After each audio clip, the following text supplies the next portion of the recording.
बताएंगे। रेडी?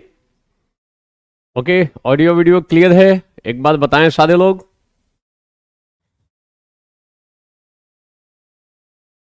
आज एक बार फिर हम लोग निबंध से संबंधित जो अंतिम भाग होता है, जिसे हम उपसंहार कहते हैं, उसकी विवेचना करने जा रहे हैं।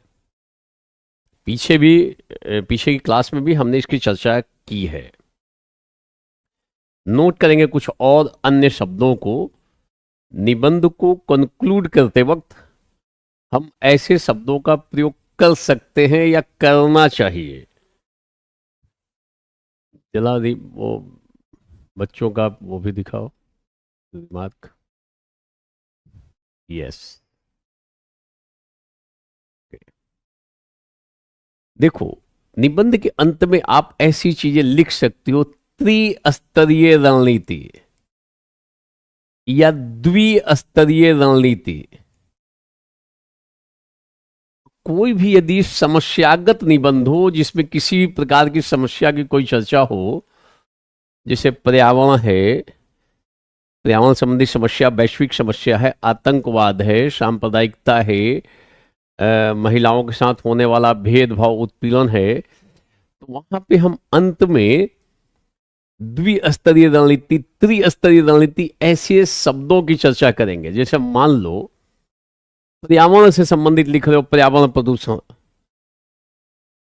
तो हमें द्विस्तरीय रणनीति बनानी पड़ेगी या त्रिस्तरीय। जैसे मान लो आप पर्यावरण के बढ़ते हुए खतरे को रोकने के लिए त्रिस्तरीय, अंतर्राष्ट्रीय स्तर पे कुछ प्रयास करने पड़ेंगे, राष्ट्रीय स्तर पे और लोकल लेवल पे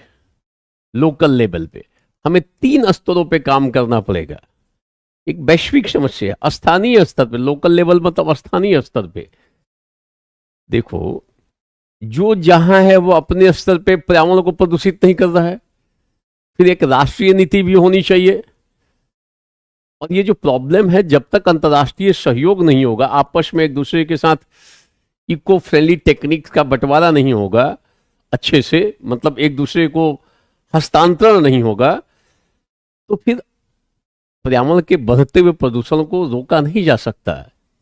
अगर कहीं एक जगह खूब ज्यादा प्रदूषण हो रहा है एक देश में, उसका प्रभाव दूसरे देशों पर भी पड़ेगा। थोड़ा लेट से हो सकता है पड़े, बट पड़ेगा ही।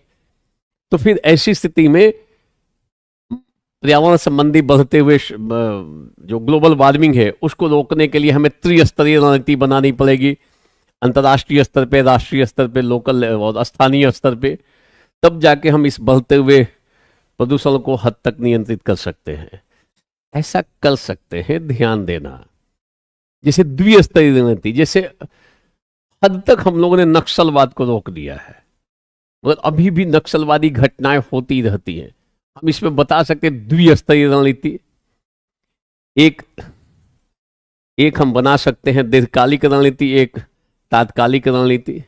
ये भी एक तरीका होता है कि हम एक दीर्घकालिक रणनीति बनाएंगे और दूसरा तात्कालिक रणनीति। जैसे जिन इलाकों में नक्सलवाद है वो सामाजिक आर्थिक रूप से थोड़े पिछड़े इलाके हैं, क्योंकि नक्सलवाद के उभार में सामाजिक आर्थिक कारण प्रमुख रहे हुए, सोशल इकोनॉमिक कॉजेज। तो अगर हम सामाजिक आर्थिक जो कारण है जिनके कारण ये उत्पन्न हुआ उसको दूर कर दें, तो ये दीर्घकालिक उपाय है। और तात्कालिक उपाय हम वहां प्रयास करें, अच्छे से सर्विलांस सिस्टम हो, गुप्तचर अपना स्पाई तंत्र मजबूत हो, विभिन्न जो सैन्य बल हैं, जैसे मान लो पुलिस है, सीआरपीएफ है, या फिर जो स्पेशल जो कोबरा बटालियन है, या जो जो चीजें जो नक्सलवाद को रोकने के लिए लगी हो, उन सब के बीच अच्छा सा कोऑर्डिनेशन हो। ये लॉन्ग टर्म नहीं तो शॉर्ट टर्म में हो सकता है। एक नक्सलवाद को रोकने में कई बार देखा जाता है कि जो विभिन्न एजेंसियां हैं, सुरक्षा एजेंसियां, उनके बीच आपसी तालमेल नहीं रहता है। लोकल पुलिस, सीआरपीएफ और अन्य जो बल हैं, फोर्सेज हैं, तालमेल कम रहता है, परिणाम स्वरूप घटनाएं घट जाती हैं। यह भी एक कारण है। तो हम नक्सलवाद को रोकने के लिए द्विस्तरीय रणनीति बनाएंगे, एक दीर्घकालिक, दूसरा तात्कालिक, फिर उसको भर देंगे। आप निबंध के अंत में ऐसा शब्द प्रयोग कर रहे हो, दीर्घकालिक रणनीति, तात्कालिक रणनीति, प्लानिंग कर रहे हो, तो टीचर खुश होगा चेक करके, रणनीति बनाकर काम करता है, इसको थोड़ा कुछ ज्यादा नंबर देते हैं। आप प्रशासन में जाओगे तो समस्या समाधान के क्रम में आपको रणनीति बनानी पड़ती है, स्ट्रेटेजी बनानी पड़ती है। ऐसा नहीं कि मनमाने तरीके से कुछ भी किए जा रहा हो समस्या का समाधान हो जाएगा। अगर आपने रणनीति बनाकर काम किया तो सफलता मिलने की संभावना प्रबल हो जाती है। प्लान्ड वे में काम कर रहे हो, स्ट्रेटेजिकली काम कर रहे हो, सफलता मिलती है। और अच्छा शब्द है, प्रशासन के पॉइंट ऑफ व्यू से बहुत अच्छा शब्द है। तो आप कंक्लूड करते वक्त ऐसे शब्दों का प्रयोग करोगे, द्विस्तरीय रणनीति, त्रिस्तरीय रणनीति, मतलब 3 स्तर वाली रणनीति, अंतरराष्ट्रीय स्तर, राष्ट्रीय स्तर, लोकल स्तर, हमेशा कर सकते हैं। अगर कोई प्रश्न बन रहा हो तो वहां पे सतत, अगर कोई प्रश्न ऐसा हो जो पर्यावरण से संबंधित हो, विकास से संबंधित हो, क्योंकि विकास के क्रम में हम कई कठिनाइयां पैदा कर रहे हैं, पता ही नहीं चल रहा है कि हम वास्तव में विकास कर रहे हैं कि विनाश के रास्ते पे जा रहे हैं, तो वहां पे सतत विकास को जरूर लिखो। और जब सतत विकास लिखो तो थोड़ा उसको एक्सप्लेन कर लो। बहुत अच्छा शब्द है, बढ़िया शब्द है। एक पैराग्राफ केवल सतत विकास पे निकाल सकते हो। तो जो सतत विकास का कॉन्सेप्ट है, ध्यान देना, इसमें ये जो सतत विकास का जो कॉन्सेप्ट है, ये अधिकार और कर्तव्य पे आधारित है। अधिकार और कर्तव्य, इस पे आधारित ये कॉन्सेप्ट है। ध्यान देना, जैसे हमें जीवन जीने का अधिकार है, देखो ये एक ऐसा टर्म है जिसे जो भी ज्योग्राफी पढ़े हुए या इंडियन सोसाइटी पढ़े हुए या सोशल इश्यूज, तो जनरली ये शब्द मिल जाता है और बहुत लोगों को इसका अर्थ भी पता होगा, परंतु उसमें कैसे विशिष्टता पैदा करो, थोड़ा अधिक प्रभाव पैदा करो। आप बोलो सतत विकास की अवधारणा अधिकार और कर्तव्य से जुड़ी हुई है। अधिकार किसका? जैसे हमें जीने का अधिकार है, हमारी भावी पीढ़ी को भी जीने का अधिकार है। भावी पीढ़ी को भी जीने का अधिकार है। ध्यान देना, अधिकार है। जब उनका अधिकार है तो वर्तमान पीढ़ी का कर्तव्य बनता है, और वर्तमान पीढ़ी कि वो प्राकृतिक संसाधनों का अंधाधुंध दोहन न करे। इस प्रकार से दोहन करे या करना चाहिए कि भावी पीढ़ी के, अगली पीढ़ी के जीवन जीने के अधिकार पर नकारात्मक प्रभाव न पड़े। बेहतरीन थॉट हो जाएगा। ओवरऑल लिखना तो कोई बड़ी बात नहीं है, ज्यादातर लोग लिख लेंगे, परंतु जैसे ही सतत विकास को आप अधिकार और कर्तव्य से कनेक्ट करते हो, एक पैराग्राफ अच्छा सा बनाओगे 5-6 लाइन का, जानदार इंपैक्ट जाएगा। कितनी अच्छी बात कही। आपको चिंता भावी पीढ़ी को लेकर है। ऐसा नहीं कि सारे प्राकृतिक संसाधनों को आप दोहन कर लो, अस्त व्यस्त कर दो, पर्यावरण को एकदम प्रदूषित कर दो कि जीने लायक न रहे, फिर तो भावी पीढ़ी के जीवन जीने के अधिकार पर प्रहार होगा। हमारा यह कर्तव्य है, हम सब का, वर्तमान पीढ़ी का कर्तव्य है कि हम प्राकृतिक संसाधनों का अंधाधुंध दोहन न करें, इको फ्रेंडली टेक्निक से दोहन करें। अगर दोहन कर रहे हैं, मान लो वृक्ष काट रहे हैं, 2 वृक्ष काट रहे हैं तो 4 वृक्ष लगा दें। ये हमारा कर्तव्य है, ये वर्तमान पीढ़ी का कर्तव्य है, ताकि भावी पीढ़ी के जीवन जीने के अधिकार पर नकारात्मक प्रभाव न पड़े। बेहतरीन थॉट है। अगर इस पे टीचर की नजर पड़ गई और उसने पढ़ा तो उसको अच्छा लगेगा कि नहीं, बिल्कुल सही लिखा है। और ऐसे ओवरऑल तो लिखा जा सकता है। ध्यान देना, सतत विकास बेसिकली मानव प्रकृति संबंध, कभी ऐसा बन सकता है कोई निबंध, मानव प्रकृति संबंध। तो शुरुआत में मानव जो था प्रकृति का दास था, बाद में हो गया स्वामी, अभी है मित्र की भूमिका में, तुम भी रहो हम भी रहें। ये पार्ट यहां पर दिखाई देता है, मित्र वाला संबंध। तुम भी रहो हम भी रहे, तुम भी सुरक्षित रहो हम भी सुरक्षित रहे, पर्यावरण की भी अच्छी सी रक्षा होती रहे और हमारा भी विकास होता रहे। इसलिए ग्रीन एनर्जी पे क्यों इतना बल जा रहा है? कार्बन उत्सर्जन पे रोक की बात चल रही है, हम जीवाश्म ईंधनों को कम करते जा रहे हैं। सोलर एनर्जी और अन्य जो विंड एनर्जी है, गैर परंपरागत ऊर्जा स्रोत है, वो अपेक्षाकृत कम, मतलब पॉल्यूशन उससे कम होता है। तो हम लगातार प्रयास कर रहे हैं। अब देखो बड़े पैमाने पर जो पेट्रोल और डीजल से चलने वाले वाहन हैं, उनकी जगह पे इलेक्ट्रॉनिक वाहन आ रहे हैं ताकि बहुत ज्यादा पॉल्यूशन ना हो। भारत हर एक वो काम कर रहा है, पूरे विश्व में ऐसी स्थिति उभर रही है। ये सब इसी की दिशा में तो बढ़ रहे हैं। बोलो तो शुरुआत में हम प्रकृति के अनुकूल काम करते थे, ठंड है तो हम उसके अकॉर्डिंगली अपने को ढाल लेते थे, हम दास थे, प्रकृति स्वामी की भूमिका में थी। गर्मी हो गई तो हम छाया या फिर तलाशते थे कहीं ऐसी जगह रहें कंदराओं में ताकि छाया मिल जाए। तो प्रकृति के अनुसार हम अपने को ढाल लेते थे, जैसी प्रकृति वैसी उसके अकॉर्डिंगली अपना आचरण और रहन सहन। बाद में हमने क्या किया, हम जब विकास हुआ, औद्योगिक विकास हुआ, खूब वैज्ञानिक खोजें हो गई, आविष्कार हो गया, खूब हमने नए नए इक्विपमेंट्स बना लिए, तो मानव स्वामी की भूमिका में आ गया और प्रकृति को हमने क्षत विक्षत कर दिया, अंधाधुंध शोषण करना शुरू कर दिया प्राकृतिक संसाधनों का। पहाड़ों को हमने छिलना उड़ाना शुरू कर दिया। दिन के समय जाड़े में हमने गर्मी पैदा कर दी, गर्मी के समय में ठंड पैदा कर दी। इतना ज्यादा इक्विपमेंट्स आ गए हमारे पास। हमने प्रकृति के साथ खिलवाड़ शुरू कर दिया, जैसा चाहा वैसे प्रकृति के साथ हम लोगों ने करना शुरू कर दिया। यह दूसरा फेज था मानव प्रकृति संबंध का, और इस क्रम में अंधाधुंध शोषण हुआ। और जब प्रकृति का अंधाधुंध शोषण हुआ तो पर्यावरण संबंधी समस्याएं उत्पन्न होने लगी। तब अकल आई, नहीं भाई तुम भी रहो हम भी रहें, मित्र हो जाए, दोस्ती हो जाए। दोस्ती में दोनों पक्ष एक दूसरे को प्रोटेक्शन देता है, तो हमने प्रोटेक्शन देना शुरू किया, संरक्षण करना शुरू किया। क्लियर? बोलो। और वर्तमान में यह अवधारणा प्रबल है, इसमें वर्तमान पीढ़ी का कर्तव्य, ये शब्द इस्तेमाल करो, कर्तव्य और अधिकार, बेहतरीन शब्द है। वर्तमान पीढ़ी का कर्तव्य है कि प्राकृतिक संसाधनों का अंधाधुंध दोहन न करे, समुचित दोहन करे,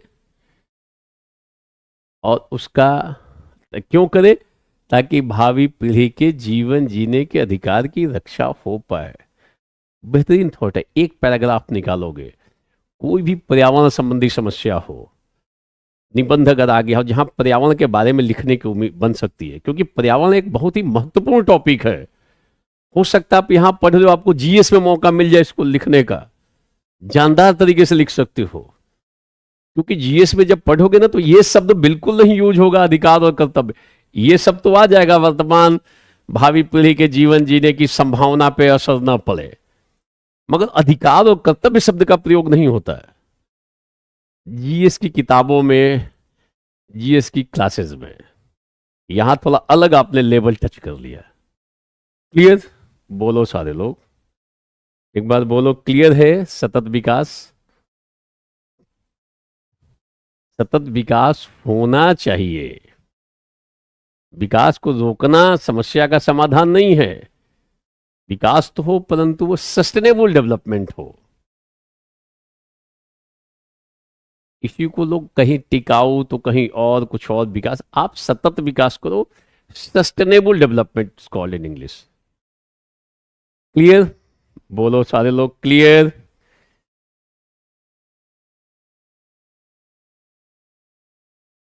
इज इट क्लियर? लिख के बता लो। ओके, आगे बढ़ते हैं। ये छोटे छोटे जो शब्द है ना, आपके पास अगर 500 ऐसे शब्द हैं, कुछ ऐसे वाक्य हैं, तो आप उसको कई जगहों पे प्रयोग कर सकते हो। कुछ लोगों के शब्द का स्टॉक लिमिटेड है, जब लिखेंगे उतने में ही खेलते रहेंगे। उन्हीं शब्दों को बार बार लिखेंगे, अपने शब्द भंडार को बढ़ाओ, फिर देखो आपकी भाषा में प्रवाह कितना अच्छे से आता है, भाषा की प्रभावशीलता बढ़ जाएगी, ज्यादा इंप्रेसिव लैंग्वेज को यूज करोगे। शब्दों का ही तो प्रभाव पड़ता है जीवन पे। मेंस में डायग्राम कर सकते हो, मगर निबंध में डायग्राम उग्राम मत बनाना। आप जीएस में बना सकते हो, जिस कलम से लिख रहे हो उसी कलम से बना लो डायग्राम, क्या दिक्कत है। देखो, सारे लोग, यूपीएससी चाहती है कोई ऐसा चीज न किया जाए ताकि पता चल जाए कि ये कॉपी आपकी है। उन आता है ऐसा, वो सूचना देती है यूपीएससी, कॉपी में कोई ऐसी चीज मत करें जिससे पता चल जाए कि ये कॉपी आपकी कॉपी है। कुछ लोग जानबूझ के कुछ स्टार 4 जगह दे देंगे, तो उस पर नंबर डिडक्ट कर देगी, तो पता रहे कि भाई ये 4 स्टार वाली कॉपी मेरी है, या कुछ ऐसा आपने कुछ कर दिया है उसके भीतर, तो उससे बचना चाहिए। ध्यान रखना, कभी पहलो निर्देश वो भी आता है बीच बीच में, यूपीएससी जारी करती है, तो पढ़ोगे तो वो भी मिल जाएगा। Is it clear? ओके, आगे बढ़ते हैं। तो आप सतत विकास वाले कॉन्सेप्ट को अच्छे से लिख सकते हो, कर सकते हैं। देखो, निबंध में अंडरलाइन ज्यादा करने की आवश्यकता नहीं होती। आप जीएस के प्रश्नों में जो 4 प्रश्न है उसमें अंडरलाइन कर सकते हो, डायग्राम बना सकते हो, चार्ट बना सकते हो। निबंध में सामान्यतः ही अब परमिशन नहीं मिलता है, आप फ्लो में लिखते जा रहे हो। Clear? Okay, is it clear? Note कर लोगे। आज प्राथमिकता इस बात की होनी चाहिए कि, ये कंक्लूड करते वक्त ऐसे लाइन से शुरुआत, ऐसे लाइन को कर सकते हो। आज प्राथमिकता इस बात की होनी चाहिए कि हम केवल, आज प्राथमिकता इस बात की होनी चाहिए कि हम केवल अपने अधिकारों की मांग नहीं करें, हम केवल अपने अधिकारों की मांग नहीं करें,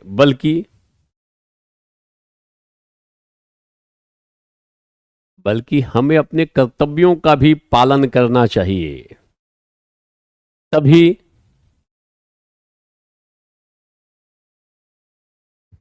तभी डॉट डॉट डॉट, उसके बाद किसी भी चीज को जोड़ सकते हो, मतलब दिमाग लगाकर। जैसे क्या लिखे हो, थोड़ा ध्यान देना। आज प्राथमिकता इस बात की होनी चाहिए कि हम केवल अधिकारों की बात न करें, केवल अधिकारों की ही मांग न करें।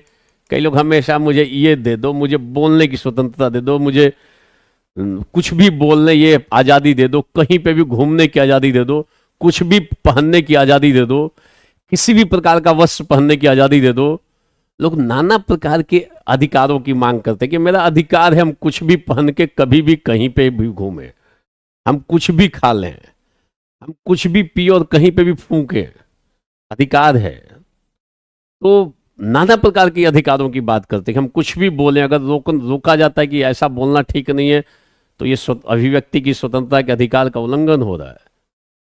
तो लोग अधिकारों की तो मांग खूब करते हैं, परंतु कर्तव्यों का निर्वहन नहीं करते जो उनका कर्तव्य है।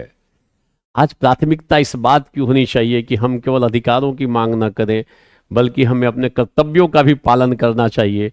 तभी, पीछे हम लोगों ने तभी एक सुखी समृद्ध सामंजस्यपूर्ण समाज की स्थापना हो सकती है। जोड़ दिया, कितना अच्छा लाइन, ये 2 लाइन निकला। हम इधर से उधर कनेक्ट करके, आज प्राथमिकता इस बात की होनी चाहिए कि हम केवल अधिकारों की मांग ही न करें, बल्कि हमें कर्तव्यों का भी पालन करना चाहिए। तभी एक एक स्वस्थ भारत, सुंदर भारत का निर्माण संभव हो सकेगा। स्वच्छ भारत और सुंदर भारत का निर्माण हो सकेगा, और पूरे विश्व में भारत की प्रतिष्ठा बढ़ सकेगी। तो हम इतना लिखने के बाद आपके दिमाग में बैठा हुआ, आज प्राथमिकता इस बात की होनी चाहिए कि हम केवल अधिकारों की मांग न करें, बल्कि अपने कर्तव्यों का भी पालन करें। ऐसा होने पर ही, तभी देश में शांति और व्यवस्था की स्थापना होगी, और देश वास्तव में प्रगति के पथ पर आगे की तरफ बढ़ेगा। बाद वाला पार्ट तो हम अपनी सुविधा अनुसार बदलते रह सकते हैं, इधर उधर जो निबंध में आए उससे संबंधित कर सकते हैं। ऐसा करके हम लाइन को कंप्लीट कर सकते हैं। अंडरलाइन मत करो, हम तो है ही। सामान्यतः अंडरलाइन, डायग्राम, इस टाइप की चीजों को अवॉइड किया जाता है सामान्यतः, प्राय। कोई देखना, ध्यान रखना, कोई हार्ड एंड फास्ट रूल तो नहीं है, इतना स्पष्ट यूपीएससी भी गाइड नहीं करती है। बट ये हमेशा देखा गया है कि आप जीएस में लाओ, डायग्राम, चार्ट जो भी लाना हो, निबंध में थोड़ा अवॉइड करो, ध्यान रखना। क्लियर? आगे बढ़ते। ये क्लियर हो गया। आज प्राथमिकता इस बात की होनी चाहिए कि केवल हम अपने अधिकारों की बात न करें, बल्कि अपने कर्तव्यों का भी पालन करें। ऐसा होने पर ही भारतीय संविधान की प्रस्तावना में वर्णित समानता, स्वतंत्रता, न्याय और बंधुत्व की अवधारणा को हम समुचित तरीके से साकारित कर सकते हैं। मतलब लिख रहे हो, ये जोड़ दिया प्रस्तावना से, जोड़ दिए अन्य पक्षों से भी, समाज में शांति और व्यवस्था हो सकती है, समाज में सौहार्द की स्थापना हो सकती है, समाज में बढ़ते हुए सांप्रदायिकता पर भी नियंत्रण लगाने में मदद मिल सकती है। तो हम लिखने का ऐसा ढंग रहे, कुछ ऐसे शब्द होते हैं, वाक्यांश होते हैं, जिनको लेकर हम प्रभावपूर्ण तरीके से लेखन कर सकते हैं। बिल्कुल छोटा छोटा पैराग्राफ लिखो ना, एक पेज में 4 बार 5 बार पैराग्राफ चेंज कर सकते हो। पूरे पेज को ना निबंध में लिखते वक्त हमेशा ध्यान रखो। मान लो ये पेज है, तो पूरा पूरा पेज ऐसे लाइन टू लाइन भरो मत, कभी मत करो ऐसे निबंध में, नेवर, कभी नहीं। 4 लाइन 5 लाइन 6 लाइन आए, पैराग्राफ चेंज, 6-7 लाइन में हर एक पेज में मतलब 2 से 3 बार तो मिनिमम पैराग्राफ चेंज हो, 4 से 5 बार भी कर सकते हो, मगर 2 से 3 बार पैराग्राफ चेंज होना चाहिए। कब पैराग्राफ चेंज करोगे, ध्यान रखना, जब भी विषय वस्तु को परिवर्तित करोगे, पैराग्राफ चेंज कर लो। जैसे महिलाओं का सशक्तिकरण लिख रहे हो, सामाजिक दृष्टिकोण से एक पैराग्राफ, फिर आर्थिक दृष्टिकोण, तो विषय वस्तु बदली, आर्थिक में गए, पैराग्राफ चेंज। फिर राजनीतिक सशक्तिकरण, अभी राजनीतिक तरीके से उनको दिया गया है, राजनीतिक सशक्तिकरण, फिर पैराग्राफ चेंज, विषय बदला, पैराग्राफ चेंज कर दो। ये आधार होना चाहिए पैराग्राफ चेंज करने का। निबंध में बहुत पॉइंट वाइज लिखने की स्थिति नहीं है, जीएस में पॉइंट वाइज लिखो, जीएस में डायग्राम बनाओ, चार्ट बनाओ, अलग तरीके से दिखाओ, एरो एरो लिख लिख के दिखाओ, एरो करके पॉइंट करके बुलेट के फॉर्म में दिखाओ। बट निबंध में सामान्यतः इसको अवॉइड करना चाहिए। Is it clear? पहले बोलो सारे लोग।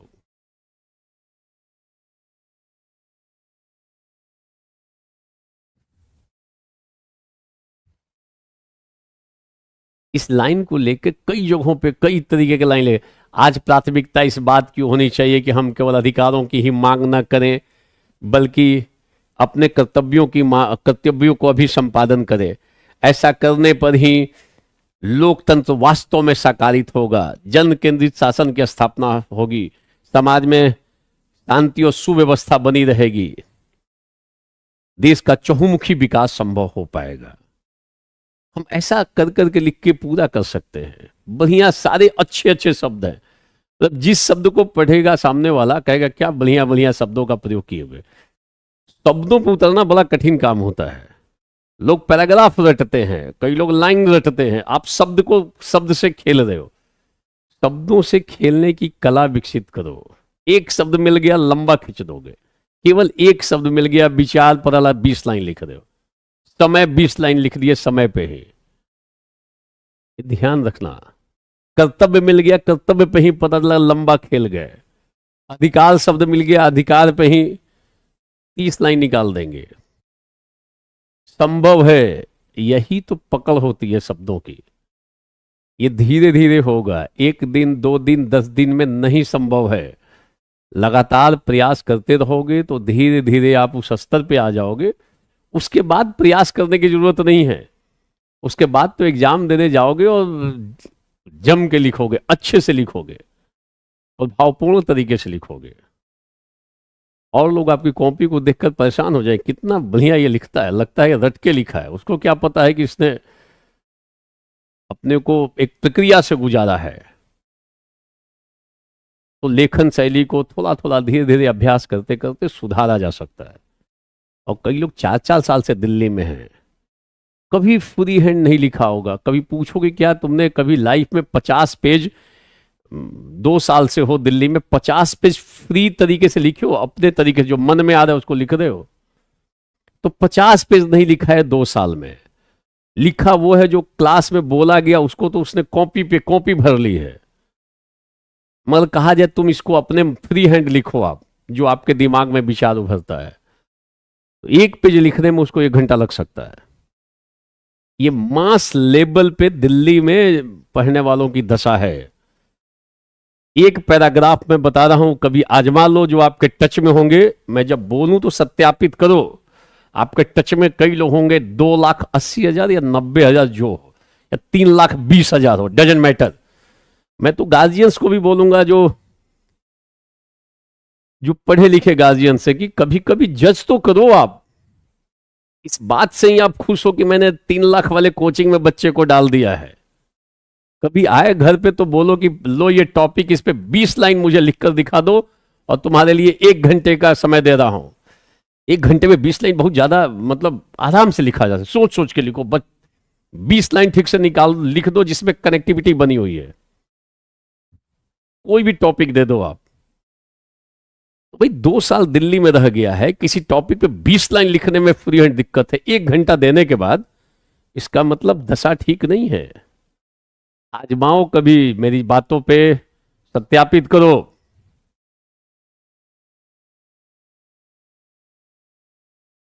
मेरे गांव में कोई यूपीएससी की तैयारी नहीं करता, अच्छी बात है, आप तो हो ना। आपकी बातों में विरोधाभास है। ये कौन है? राहुल गुप्ता है। ये राहुल गुप्ता, देखो इसकी बात में ही विरोध छुपा हुआ है। लिख रहा है मेरे गांव में कोई यूपीएससी की तैयारी नहीं करता। ये लाइन सही नहीं है, खुद हो ना। ऐसा लिखते कि मेरे अलावा कोई नहीं करता तो बात समझ में आती, बट ये लाइन में तो खुद ही गलती कर रहे हो। विरोध इस लाइन में है। आप लाइन बोलो कि कोई भी व्यक्ति सही नहीं बोलता, तो इसका मतलब तुम्हारी बात भी सही नहीं है। अगर तुम्हारी बात सही है, इसका मतलब एक आदमी तो सही बोल रहा है जो ये कह रहा है कि कोई भी आदमी सही नहीं बोलता। तो राहुल गुप्ता, ऐसे मत लिख दो मेरे गांव में कोई यूपीएससी की तैयारी नहीं करता। तुम भी गांव से ही हो और लिख रहे हो कि मेरे गांव में। एक तो अपवाद हो गया ना। कई बार लोग गलती करते हैं, उनको पता नहीं रहता कि मैं लाइन गलत लिख रहा हूं। विरोधाभास है, इंटरनल कॉन्ट्रडिक्शन है इसमें। ये सेल्फ कॉन्ट्रडिक्टरी स्टेटमेंट है। ठीक है, देखो कोई भी खुले दिमाग का आदमी इसको पढ़ सकता है और लाभ ले सकता है। ये मायने नहीं करता है कि वो 8वीं पास है, 9वीं पास है, बीए पास है, गोल्ड मेडलिस्ट है या पीएचडी धारी है। Doesn't matter. डिपेंड करता है कितने अच्छे तरीके से आप बैठ के शब्दों को सुन रहे हो। एक तो पढ़ने का वो ढंग होता है, पैराग्राफ लिखे, उसको रट लिए और वहां जाके उगल दिए एग्जामिनेशन हॉल में। वो यूपीएससी में काम नहीं कर सकता है, ध्यान रख लेना। वो उससे मैट्रिक पास हो जाओगे, 12th पास हो जाओगे, इंटर और ग्रेजुएट हो जाओगे, उससे कोई दिक्कत नहीं है। रटो, जाके वहां उगल दो, एज इट इज रटा हुआ हूबहू लिख दिया। यूपीएससी में तो स्पॉन्टेनियस राइटिंग होती है, वहीं एग्जाम में बैठ के लाइन क्रिएट करना है, उसके लिए प्रैक्टिस करनी पड़ेगी। ठीक है, अच्छा 3 लाख वाला लड़का मुझसे कहता है कि यूपीएससी हार्ड है। अभी अभी 3 लाख वाला ये कह रहा है ना कि यूपीएससी हार्ड है, कुछ दिन के बाद कहेगा असंभव है। अभी हार्ड ही कह रहा है ना, कठिन बोल रहा है ना। कुछ दिन और अभी देख लो उसकी दशा। वो तो बहुत सारे लड़के अपने तरीके से इतना पढ़ लेते हैं, बाद में उनका श्रेय कोचिंग लूट लेता है। पढ़ता तो अपने तरीके से, बाद में कई उपाय रहते हैं मैनेज करने के। जब आपका होगा तो आपको समझ में आ जाएगा कैसे होता है। हेडलाइंस देख के नहीं लिखना होता है निबंध में। ये जैसे हम जीएस में लिखते हैं, हेडिंग देकर लिख सकते हैं, यहां हेडिंग मत दो। हेडिंग दे दे के मत लिखो, सीधे निबंध को लिख डालो। ठीक है।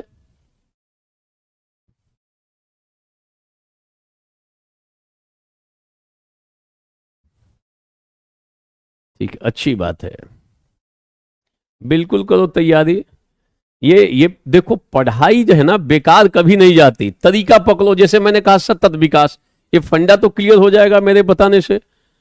आप यूज तो करना शुरू करोगे। त्रिस्तरीय द्विस्तरीय रणनीति, शब्दों को अपनी भाषा में लाओ ना, धीरे धीरे आता जाएगा। कई लोगों के पास बहुत समय, कई सारे इसमें ऐसे लोग भी हैं जो ठीक से कोचिंग कर चुके हैं, फिर से बैठे हुए हैं। फिर वो आ जाएंगे हमारे लाइव क्लास में दिल्ली। लाइव क्लास में थोड़ा और अलग आनंद होता है, आनंद की मात्रा बढ़ जाती है जब साक्षात तरीके से बैठे रहते हैं। अभी तो सामने दीवार है, पंखे हैं, सब भौतिक वस्तुएं हैं, आसपास सारी वस्तुएं निर्जीव हैं, और उनको देखकर मुझे पढ़ाना है। अनुमान कर रहा हूं कि कुछ लोग पढ़ रहे हैं, तो उनको देख के पढ़ाना तो थोड़ा ये आसान थोड़ी होता है। कुछ भी नहीं है ये। इस टाइप का अनुभव कई बार शुरुआती दौर में तो बड़ा अजीब लगता था, लगता है क्या कर रहे हैं हम, सामने कोई नहीं है, बस अपना पढ़ाए जा रहे हैं। आगे बढ़ते हैं। देखो वो लाइन जो लिखा हमने, आज प्राथमिकता इस बात की होनी चाहिए कि हम केवल अधिकारों की ही मांग न करें, बल्कि अपने कर्तव्यों का भी पालन करें। ऐसा करने पर ही एक बहुमुखी भारत, एक एक स्वच्छ भारत, स्वस्थ भारत का निर्माण हो सकेगा, और जन केंद्रित शासन की भी अवधारणा साकारित हो सकेगी। हम सब लोग कर्तव्यों का पालन करेंगे तो शांति व्यवस्था अपने आप बन जाएगी। कई सारी समस्याएं हमारी दूर हो जाएंगी अगर हम सब लोग अपने कर्तव्यों का पालन करें तो हम किसी भी नए तरीके से कर सकते हैं। सर मुखर्जी नगर के बच्चों को भी बुला लिया करेंगे। ये छोटा सा कमरा है, ध्यान रखना, बुद्धि दे रहा है अभी। 10 बाई 10 का कमरा है, उसमें केवल बैठाएंगे कहां पे, फिर वो क्लासरूम हो जाएगा ना।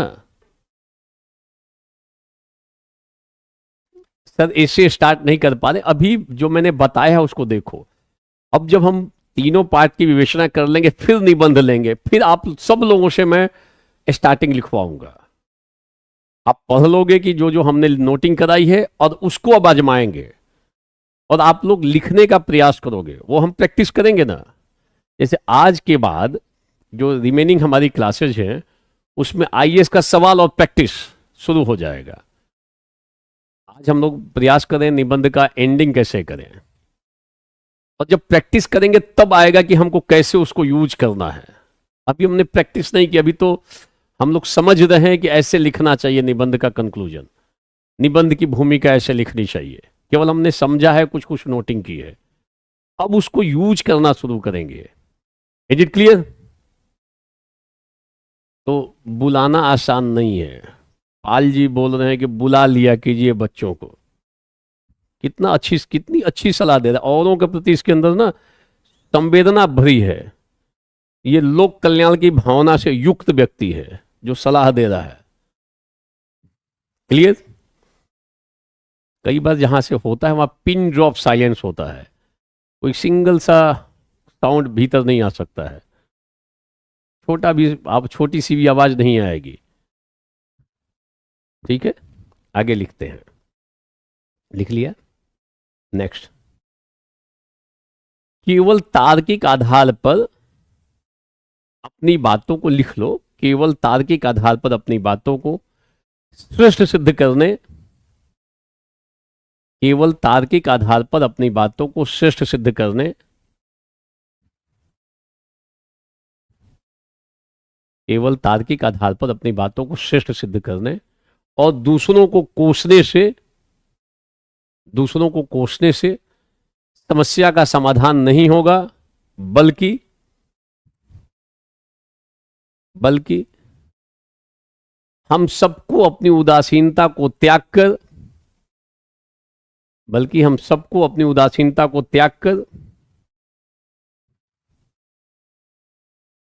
समन्वित प्रयास करना होगा। समन्वित प्रयास करना होगा। देखो, होगा आ गया है, समन्वित प्रयास करना चाहिए। जैसे आज भारत की स्थिति देखो, लोग हर एक मुद्दे पे दूसरों को कोसते हैं कि सरकार ये नहीं करती है, सरकार ये नहीं करती है। समाज के अलग अलग वर्ग हैं। अगर किसी व्यापारी से बात करो, सरकार से इतनी अपेक्षा पाल रखे हैं, सरकार ये नहीं करती, ये नहीं करती, ये नहीं करती। सरकार को कोसते हैं, समाज के अन्य लोगों को दोष देते हैं कि भ्रष्टाचार बढ़ा हुआ है। जहां जाता है वहीं पे ही पैसा देना पड़ता है, बिना पैसे के काम नहीं होता है। तो हर एक व्यक्ति कोस रहा है दूसरे को कि भाई आज समाज में बाहर खरीदने जाते हैं, मिलावटी सामान बिक रहा है। सब्जी खरीदते हैं, उसमें मिलावटी है। फल खरीदते हैं, वो भी पता चलता है कि वो इंजेक्शन देकर उसका आकार अचानक बड़ा किया हुआ है। हर एक जगह मिलावटी सामान है। तो लोग दूसरों को कोस रहे हैं, परंतु अपने जिस पोजीशन पे अपने भी उसी टाइप का काम कर रहा है। ऐसा नहीं है कि आप अपने कर्तव्य का पालन कर रहे हो। जो जहां पे है वो पैसा बनाने का प्रयास कर रहा है। मास लेवल पे ऐसी स्थितियां हैं। आप जब बाहर निकलोगे और जब पाला पड़ेगा तो आपको लगेगा बात तो बिल्कुल सही है, ये फैक्ट है, कड़वी सच्चाई है। तो केवल कोसने से समस्या का समाधान नहीं होगा, बल्कि हम सबको आगे बढ़ना पड़ेगा, समन्वित प्रयास करना पड़ेगा। ऐसा करने पर ही एक सुखी, समृद्ध, सामंजस्यपूर्ण समाज का निर्माण संभव हो पाएगा। हमने उस लाइन को इसके साथ ऐड कर दिया। ये हमारे ऊपर निर्भर है कि हम कैसे उसको खेल रहे हैं, शब्दों से, अच्छे अच्छे शब्दों से खेल रहे हैं। ध्यान देना। क्लियर? नोट कर लोगे। सुशासन और लोक कल्याण की अवधारणा तब तक साकारित नहीं हो सकती जब तक कि सुशासन और लोक कल्याण की अवधारणा तब तक साकारित नहीं हो सकती जब तक कि कई ऐसे निबंध हैं जिसमें आ रहा है कि हम सबको स्वावलंबी बनना चाहिए, हम सबको जीवन में सक्रिय रहना चाहिए, हमें मिलजुल कर काम करना चाहिए। ऐसे ऐसे निबंध में लिखने की स्थिति बन रही है। थोड़ा मूल्यों से युक्त बातें, तो हम ऐसा लिख सकते हैं कि ये सुशासन और लोक कल्याण की अवधारणा तब तक साकारित नहीं हो सकती जब तक कि हम सब लोग मिलकर अपनी उदासीनता को त्याग न दें, अपने कर्तव्यों का ठीक से पालन करें। ऐसा करने पर ही एक स्वच्छ भारत, सुंदर भारत का निर्माण संभव हो पाएगा। हम युवा पीढ़ी का यह कर्तव्य है कि हम ऐसा कार्य करें। तो अपने को जोड़ के भी लिख सकते हो, ठीक है? आगे नोट करोगे, नोट करोगे। एक बड़ा अच्छा लाइन है, 2 लाइन का लिख लोगे। औरों को, इस लाइन को कभी कभी आप गुनगुना सकते हो, इन निष्कर्ष के अंत में लिख सकते हो। जब आप निबंध का लिखो तो अंत में ऐसी बातें कर सकते हो। कौन सी बातें हैं, नोट कर लोगे। औरों को हंसते देखो मनु, हंसो और सुख पाओ, अपने सुख को विस्तृत कर लो, सबको सुखी बनाओ। ये हमारे प्रिंटेड नोट्स में भी होगा, ऐसे भी लिख लो आप, फिर फाइनली वहां से देख लेना। औरों को हंसते देखो मनु, औरों को हंसते देखो मनु, हंसते देखो मनु, हंसो और सुख पाओ, अपने सुख को विस्तृत कर लो, सबको सुखी बनाओ। मतलब ये भाव भारतीय संस्कृति में है। ऐसा होने पर ही जीवन में ऊंच नीच, छुआछूत, भेदभाव को दूर कर सकते हैं। ये सर्व मंगल की कामना है। औरों को हंसते देखो मनु, हंसो और सुख पाओ, अपने सुख को विस्तृत कर लो, सबको सुखी बनाओ। ये भारतीय जो संस्कृति है, इसमें वसुधैव कुटुंबकम की बात है। सर्वे भवन्तु सुखिनः की बात है। सर्वे भवन्तु सुखिनः सर्वे सन्तु निरामया। इस लाइन से भी एंड कर सकते हो, सर्वे भद्राणि पश्यन्तु माँ कश्चित् दुख भाग भवेत्। बहुत ही अच्छा लाइन है। ये ऐसे चीजों से शुरुआत नहीं करना चाहिए, एंड करना चाहिए कि हम तो अंत में यही कहना चाहेंगे कि सर्वे भवन्तु सुखिनः सर्वे सन्तु निरामया सर्वे भद्राणि पश्यन्तु माँ कश्चित् दुख भाग भवेत्। किसी को दुख न हो। ये भारतीय संस्कृति के उदात्त चरित्र को इंगित करता है कि भारतीय संस्कृति कितना व्यापक सोच रखती है। मतलब सभी लोग सुखी हो, कोई रोगी ना हो, सभी लोग निरोगी हो। कितनी बड़ी बात है। कौन सी ऐसी संस्कृति है जो सबके हित की बात कर रही हो, किसी एक जाति धर्म का नहीं। सर्वे भवन्तु सुखिनः, इसमें व्यापकता है। और निबंध के निष्कर्ष में व्यापकता होनी चाहिए। कई बार निबंध की एंडिंग हम इस लाइन से करते हैं, सर्वे भवन्तु सुखिनः से। हम जैसे ही सर्वे भवन्तु सुखिनः लिखेंगे उसके बाद एक पैराग्राफ और जोड़ देंगे कि भाई औरों को हंसते देखो मनु, हंसो और सुख पाओ, अपने सुख को विस्तृत कर लो, सबको सुखी बनाओ। क्लियर? क्लियर? नोट कर लोगे? एक सभ्य समाज का ये लाइन लिखना, बाद में मैं डॉट डॉट दिखा रहा हूं। डॉट डॉट अगर जब लिखते हैं इसका मतलब आप फ्री हो किसी और लाइन को वहां जोड़ने के लिए, बदल बदल के जोड़ सकते हो। नोट करोगे? एक सभ्य समाज का जागरूक एवं संवेदनशील नागरिक होने के कारण हम सबका यह कर्तव्य है कि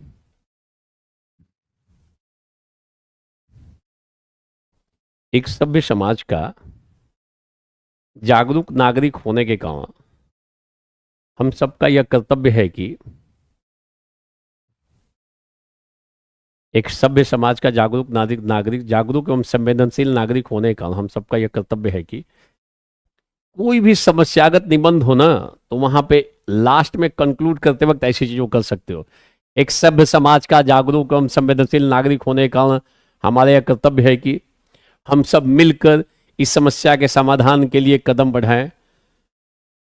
समाज के बुद्धिजीवी वर्ग, डॉक्टर, वकील, अध्यापक, युवा वर्ग, इंजीनियर का यह दायित्व है कि समाज में बढ़ती हुई गंदगी और जो सांप्रदायिकता का जो विष है उसको दूर करने के लिए मिलजुल कर प्रयास करें।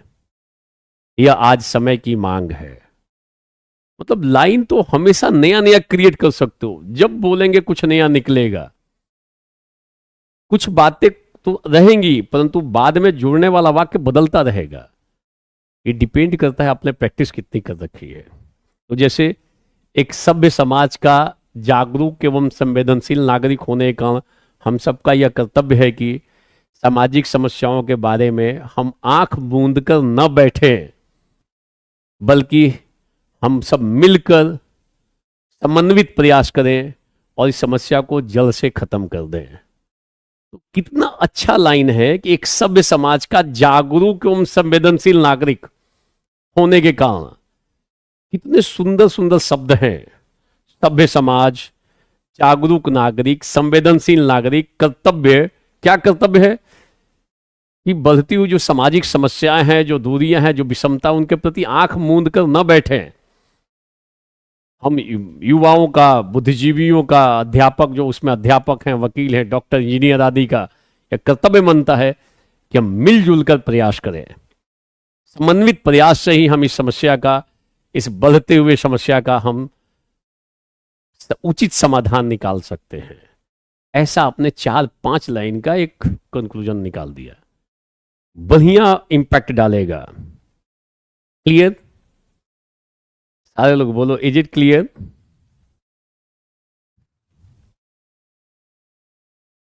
एक बार लिख के बताओ, इज इट क्लियर?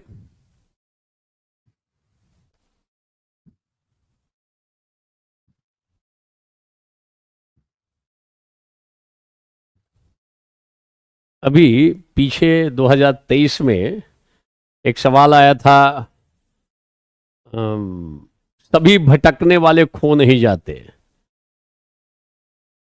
इसकी विवेचना मैंने YouTube पे ऑलरेडी कर रखी, आप जाकर देखना उसे। एक KGS के प्लेटफॉर्म पे ही है, खान ग्लोबल स्टडी वाले प्लेटफॉर्म पे ही वो विवेचना है। उसमें मैंने 4 लाइन की एक पंक्ति बताई थी, बड़ी अच्छी पंक्ति है, किसी के द्वारा बोली गई, मैंने उसको संग्रहित करके एक जगह ला दिया कि हाँ, दे दिया कि आप उसको लिखो। तो क्या वो पंक्ति थी, इस पंक्ति से भी आप एंड कर सकते हो।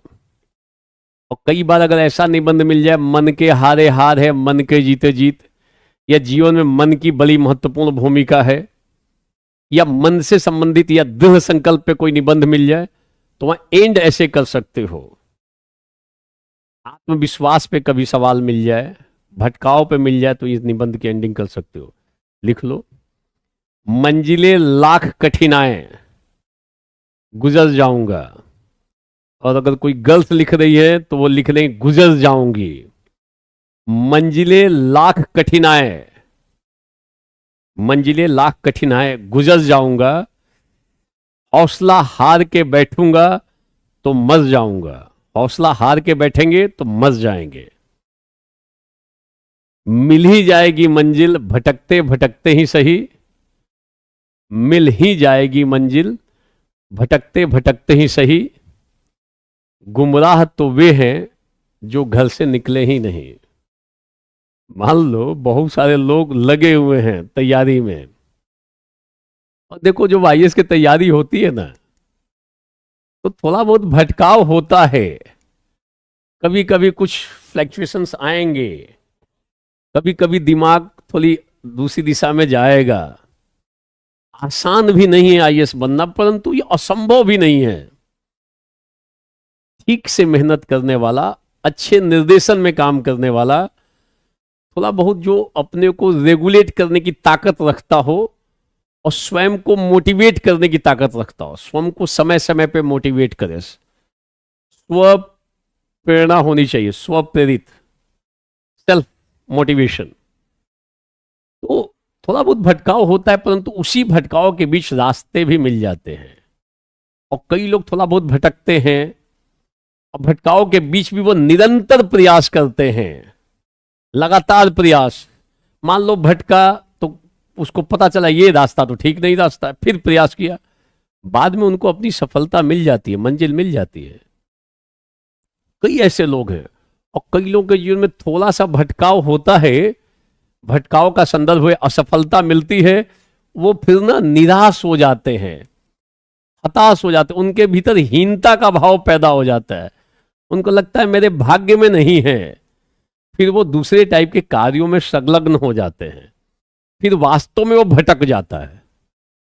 तो भटकाव ऐसा नहीं है कि एकदम गलत चीज है। हमें भटकाव से रास्ता तो सोचता है ना कि ये रास्ता ठीक नहीं है।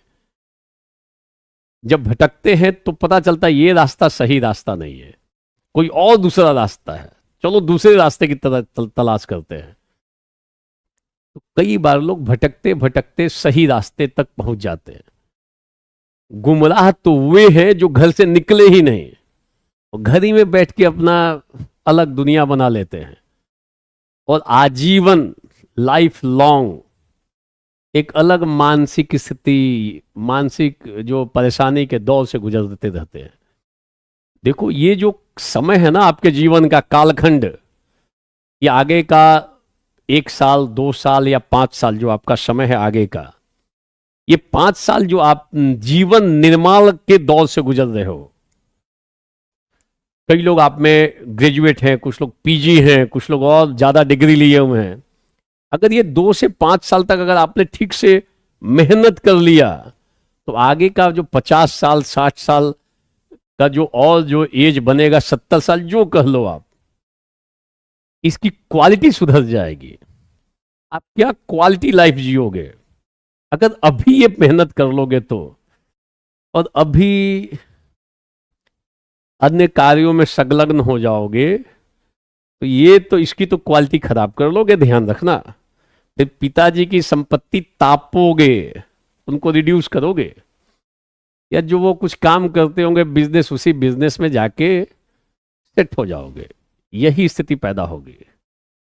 तो कुछ चाहते हो लाइफ में, तो जो समय है आपका, ऐसा मत देखो कि ये तो खूब मौज मस्ती करता है। पढ़ते वक्त खूब पढ़ो, जब मौका मिले तो ठाकेबाजी करो, फुटबॉल खेलो, क्रिकेट खेलो, जो करना है सो करो, बट 7-8 घंटे की प्रतिदिन एटलीस्ट पढ़ाई तो हो जाए। बजाय कि पार्टियों का दौर चल रहा है उसी को प्राथमिकता दिए हुए हो, उसी में कंपटीशन कर रहे हो। अभी ज्यादा दिखावेबाजी मत करो कि हम फलाना टाइप का पहनेंगे, ये फलाना फोन रखेंगे तो मेरा माहौल बनेगा। आईएएस बन जाओगे, सिंपल सा भी फोन रखोगे ना, लोग चर्चा करते हैं कि ये देखो आईएएस है, ये इसका फोन देखो, कितना साधारण फोन रखे हुए, उसी पे आपको लोग आपकी प्रशंसा शुरू कर देते हैं। साधारण सा भी वस्त्र पहन के निकल जाओगे ना, अलग ही लेवल जाता है कि आईएएस हो ना। सामान्य वस्त्रों पे भी आपकी अलग लेवल की प्रशंसा होने लगती है। आप केवल वेशभूषा और ऊपरी आवरण से अपने प्रभाव दूसरों पर मत छोड़ो, क्षणिक होता है, तात्कालिक होगा, लंबा असर नहीं जाएगा। बन जाओ, 4-5 साल में बन सकते हो, ये असंभव काम नहीं है। तो जितने लोग हो आप लोग जो 24 में देने वाले हैं, 25 में, 26 में या 27 में, पढ़ो अभी ठीक तरीके से, अवसर मिल गया है ना। नहीं तो यूट्यूब पे जो अभी पढ़ाने वालों की स्थिति है, ज्यादातर वो वहीं तक सीमित है। पास का ट्रैक रिकॉर्ड ठीक नहीं है, मास लेवल पे लोगों का पास का ट्रैक रिकॉर्ड ठीक नहीं है। एक भी पढ़कर हुआ हो कई बार कहने में मुश्किल हो जाता है, और ऑनलाइन में आके हवाबाजी बड़े पैमाने पर चीजों को देकर चले जाते हैं। सामने वाला संभल ही नहीं पाता है कि ये है कौन। तो आपको अवसर मिला है केजीएस के थ्रू प्रमाणिक लोगों से पढ़ने का, लाभ उठाओ, लाभ उठाओ, ठीक है। देखो, सो जो घर पे प्रिपरेशन कर रहे हैं, कर रहे हो ना, घर पे भी हो तो पढ़ रहे हो ना। घर से जो यहां पे जो गुमराह तो वे हैं जो घर से निकले ही नहीं, कहने का मतलब है आप तैयारी तो कर रहे हो ना घर से निकलने की। तैयारी कर रहे हो इसलिए कि हम जाके ज्वाइन कर लेंगे, खूब मन से पढ़ रहे हो। कई बार लोग कमरे में बंद होकर पढ़ते हैं, अपने घर में सारी व्यवस्था रखते हैं। घर में बंद होने, घर में गुमराह तो वे जो घर से निकलते नहीं, यहां मतलब है जो उनके पास है उसी में अपनी संतुष्टि पैदा कर लेते हैं कि नहीं, मुझे पिताजी का बिजनेस संभालना है, ये दुकान पे भाई बेचते हैं तो हम भी बेचेंगे ही वहीं पे बैठ के, उनसे ज्यादा बढ़िया से बेचेंगे, तो जाओ बेचो। फिर तो पढ़ाई लिखाई ज्यादा करने का ज्यादा मतलब नहीं है। और ये तैयारी से इसमें आए हो तो बनाओ इसी में कैरियर, तुरंत पढ़े अच्छे से हो जाए, ठीक है ना। देखो, जो लोग, ध्यान रखना एक बात, किसी ने पूछा है ऑप्शनल के बारे में, जो लोग 25 में, 26 में, 27 में देने जा रहे हो, तो मेरा मानना है कि 26, 27, 26 के बाद वाला तो ऑप्शनल बिल्कुल ना पढ़े, जो 26 से देने जा रहा है। 25 वाला भी थोड़ा रुक के पढ़ेगा, 24 में देने वाला तो पढ़ ले। 24 में देने वाला तो ऑप्शन एक, चूंकि एक पहले आ चुका है कि हो सकता है भविष्य में ऑप्शनल पे कठिनाई आ जाए। जितने पीसीएस हैं एक एक करके सबने हटा दिया। लास्ट ईयर यूपी पीसीएस ने ऑप्शनल को साइडलाइन कर दिया, बीपीएससी ने ऑप्शनल को पीटी टाइप से कर दिया। तो जिनको 24 में देना है वो बिल्कुल पढ़ें। 25 वाले भी शुरुआत कर सकते हैं, बट 26 वाले तो नहीं। 26 के या 26 के बाद वो अभी रुके, थोड़ा और क्लैरिटी आने दो। मैं जो बता रहा हूं उसके बाद दोबारा सवाल नहीं है, बता दिया सो बता दिया, मानना है तो मान लो, नहीं तो अपनी दुनिया में आप हो तो मैं भी अपनी दुनिया में हूं, ठीक है। सबकी अपनी दुनिया है। तो आप 26 में अगर देने जा रहे हो, स्टॉप अभी, जीएस वो मत पढ़ो, ऑप्शनल नहीं है। 25 तक कर सकते हो, उसमें भी थोड़ा सतर्कता के साथ। क्योंकि पहले रिकमेंडेशन आ चुका है हटाने का, यूपीसी ने अभी नहीं उस पर हटाया, एमपी ने हटा दिया, छत्तीसगढ़ ने हटा दिया, यूपी ने हटा दिया, बिहार ने उसको पीटी टाइप का बना दिया। तो अब स्टेट, राजस्थान में पहले से हट चुका है, सब जगह ऑप्शनल पेपर था। थोड़ी सतर्कता बरतना, बहुत भावावेश में आकर नहीं। 3 लाख पैकेज के साथ देना है 27 में, और 3 लाख दे के कहता है सब आप ही के पास से करेंगे, जिएंगे आप ही के साथ साथ और उभरेंगे और डूबेंगे आप ही के साथ साथ। ऐसा भाव मत रखो। ये सब चीजें जनरली लोग हिंट नहीं देते हैं, क्योंकि इससे आर्थिक हितों पे नुकसान पहुंचता है। Is it clear?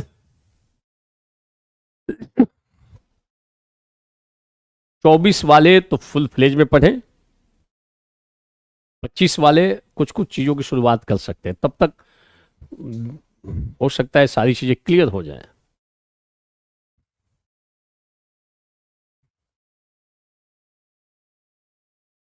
बिल्कुल करो। देखो, यूपीएससी के लिए क्राइटेरिया है कि आपको ग्रेजुएट होना चाहिए।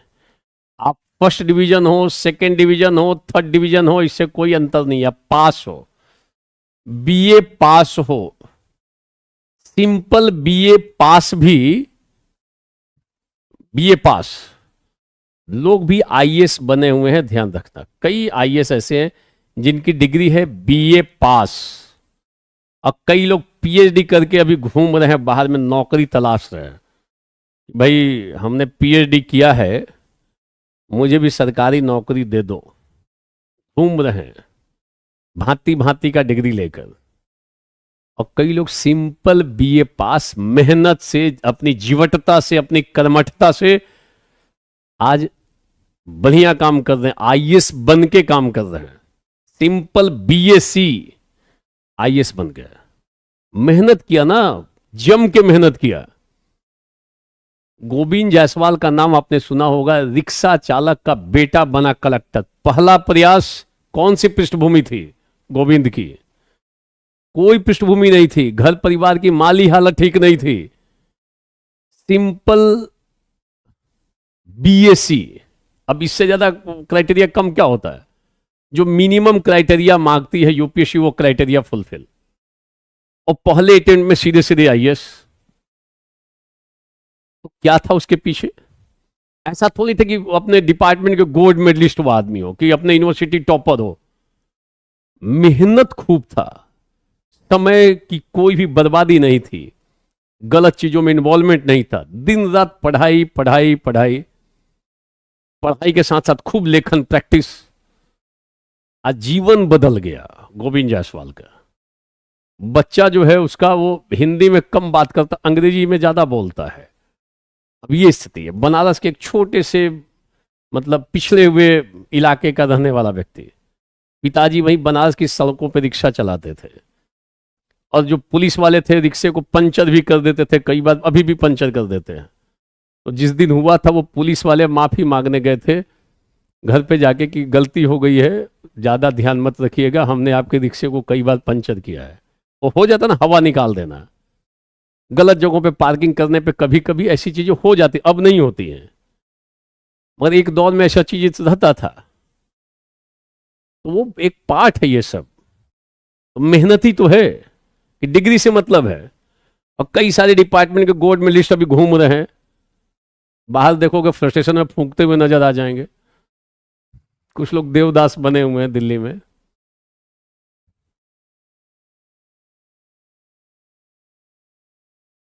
बिल्कुल। Is it clear?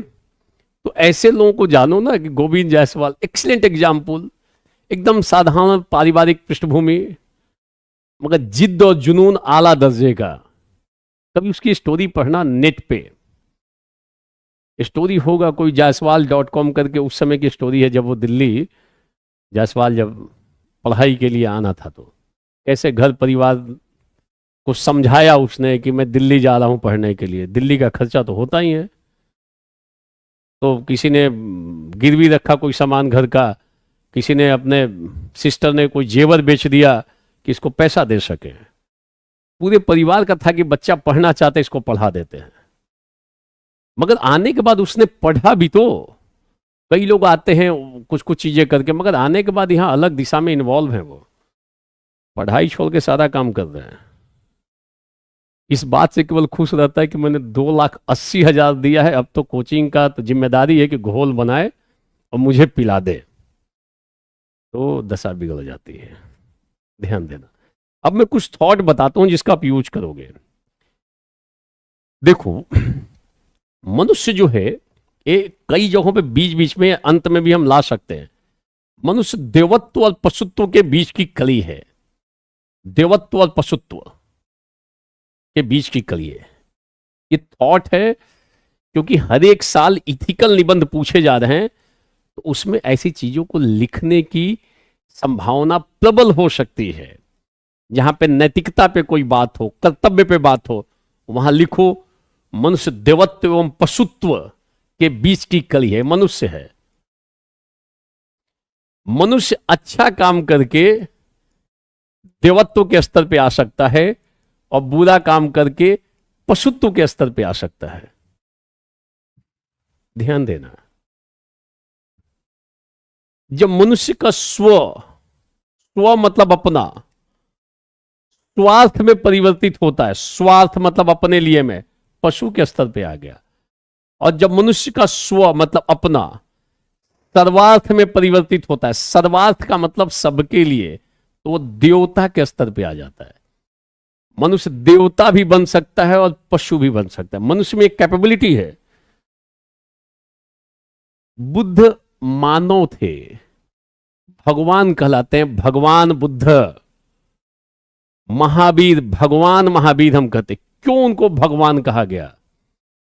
क्योंकि उन्होंने अपने लिए कुछ नहीं किया, स्वार्थ के लिए नहीं किया, पूरा जीवन दूसरों के कल्याण के लिए। बहुजन हिताय बहुजन सुखाय भ्रमण करते रहे भगवान बुद्ध। तो जब व्यक्ति का स्व सर्वार्थ में, सर्वार्थ का मतलब सबके लिए, सर्व अर्थ सर्वार्थ, जब व्यक्ति का स्व सर्वार्थ में परिवर्तित होता है तो मनुष्य देवत्व के स्तर पर आता है। और जब मनुष्य का स्व स्वार्थ में रूपांतरित होता है तो पशुत्व के स्तर पर आने लगता है।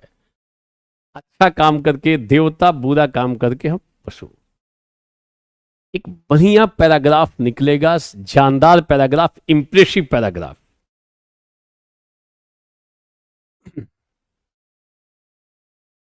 क्लियर?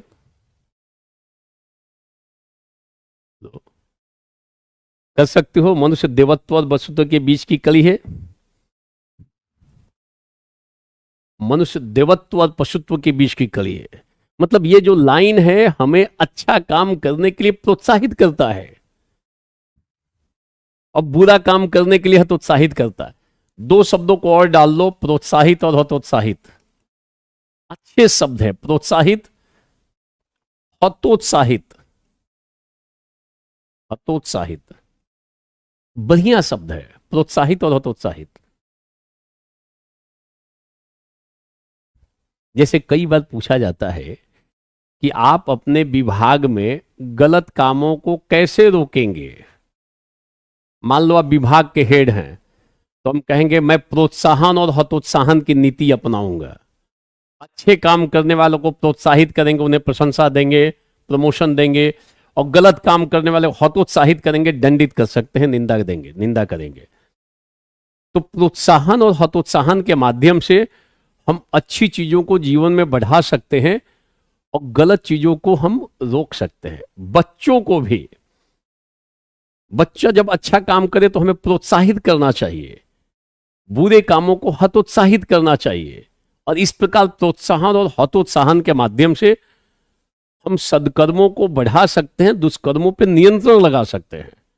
कौन सी नीति? सारे लोग लिख के बताओ। बिल्कुल, पुरस्कार और दंड, और दूसरा लिख लोगे प्रोत्साहन और हतोत्साहन। शब्द को लिख के बताओ सारे लोग।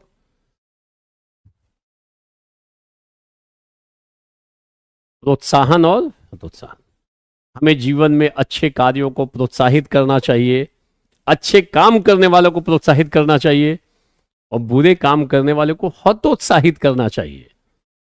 प्रॉब्लम क्या है कि कोई व्यक्ति यदि सड़क की सफाई कर रहा है वृक्ष लगा रहे तो लोग उसको भी जाके हतोत्साहित करते थे, क्या कर रहे हो, ये गंदगी, नदी में से गंदगी क्यों निकाल रहे हो, उस पर भी जाके हंसना शुरू कर, ये देखो क्या कर रहे हैं। अरे वो सफाई का काम कर रहा है, सफाई का काम बहुत अच्छा काम होता है, लोग जाके उसको हतोत्साहित करते हैं। एक तो अच्छा काम कर रहा है फिर भी उसको हतोत्साहित करेंगे, व्यंग करेंगे, अपने अच्छा काम करेंगे नहीं, दूसरे को हतोत्साहित करेंगे। बोलो, समाज में कई बार समाज सुधारकों को बड़ा कठिनाई का सामना करना पड़ता है, समाज सेवकों को कठिनाई का सामना करना पड़ता है। बिल्कुल सही, प्रोत्साहन और हतोत्साहन, करेक्ट। जब प्रोत्साहन हतोत्साहन लिखोगे या प्रोत्साहित और हतोत्साहित लिखोगे, शब्दों का तालमेल ध्यान रखना। प्रोत्साहन तो हतोत्साहन, प्रोत्साहित तो हतोत्साहित। कितना अच्छा शब्द है, टीचर की नजर पड़े कहे क्या प्रोत्साहन और हतोत्साहन की नीति अपनाए हुए। ठीक है, बोलो कर लेंगे, सारे लोग बोलो कर लेंगे।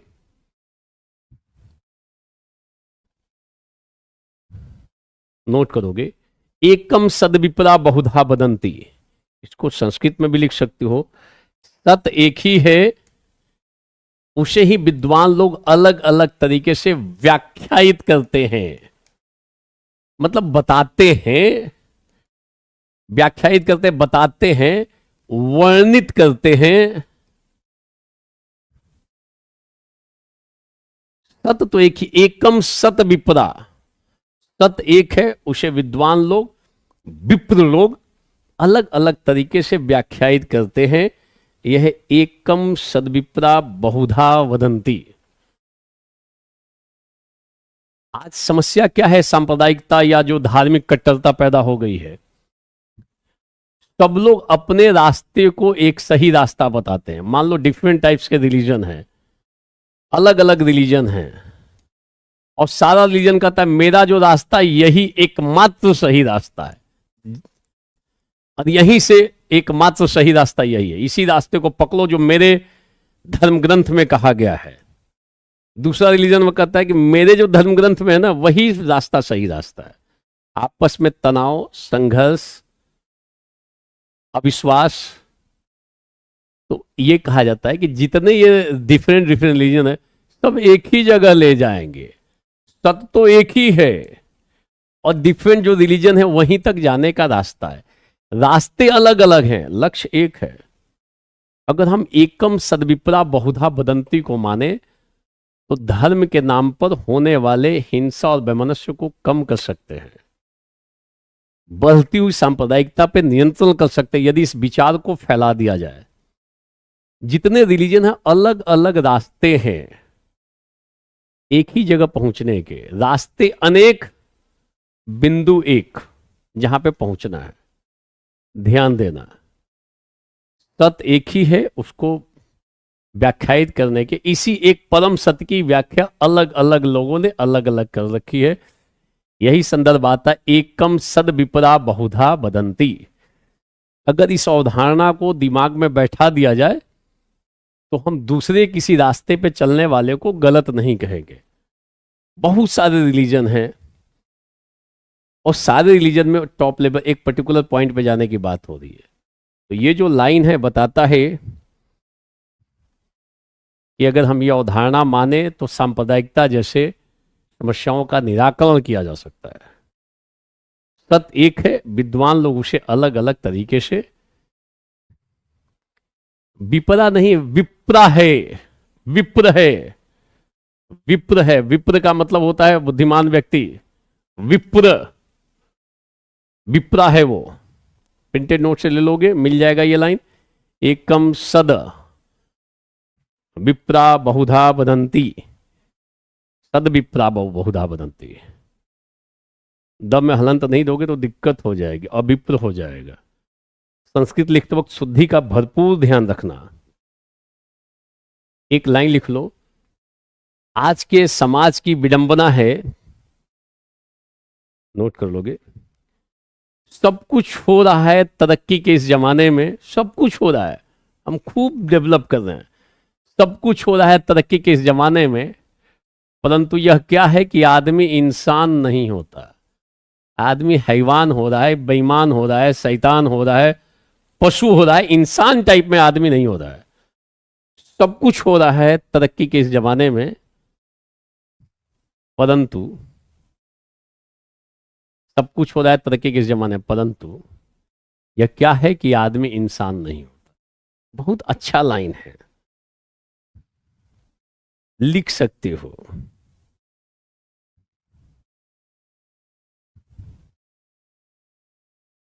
ठीक है, ऐसा कर सकते हो आप।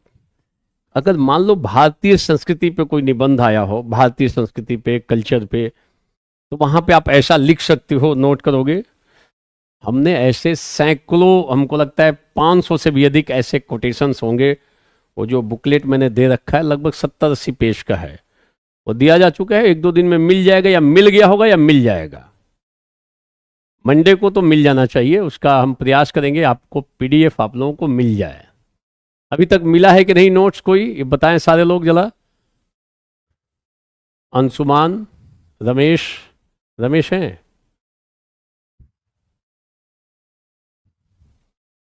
अभी नोट्स कोई मिला है आप लोगों को? नो, ठीक है। मैं प्रयास करूंगा सोमवार को मिल जाए, जिसमें बहुत सारे कोटेशंस हैं, कबीर की बहुत सारी पंक्तियां हैं, दोहे हैं, बहुत सारे अच्छे अच्छे शब्द उसमें हैं। ज्यादा बहुत मोटी पुस्तक नहीं है, 70-80 पेज की होगी, मिल जाएगा। ठीक है, वो बेसिकली कलेक्शन है बहुत अच्छी अच्छी चीजों का, कई अलग अलग जगहों से, कभी मैगजीन से है, कुछ ग्रंथों से है, कोई जो कई सारे कवि हैं उनकी बहुत अच्छी अच्छी पंक्तियां वहां पे लाई गई हैं। ठीक है, दोहे बड़े प्रभावी दोहे हैं, उनको एक जगह ला दिया गया है, तो उससे आपको बहुत, उसी को आप थोड़ा अपडेट करते रहना, 2-3 पेज और पीछे जोड़ लेना, कोई नई चीज मिले उसी में ऐड कर दो। वैसे बहुत उसमें कलेक्शन है, अच्छा कलेक्शन है वो, नोट करोगे। भारतीय संस्कृति में पूछा जाए तो, नजर को बदलिए नजारे बदल जाएंगे। नजर को बदलिए, लिख लो, अपने भी दूसरे को सुना सकते हो। नजर को बदलिए नजारे बदल जाएंगे, लिख रहे हो? सोच को बदलिए सितारे बदल जाएंगे। नजर को बदलिए नजारे बदल जाएंगे, सोच को बदलिए सितारे बदल जाएंगे।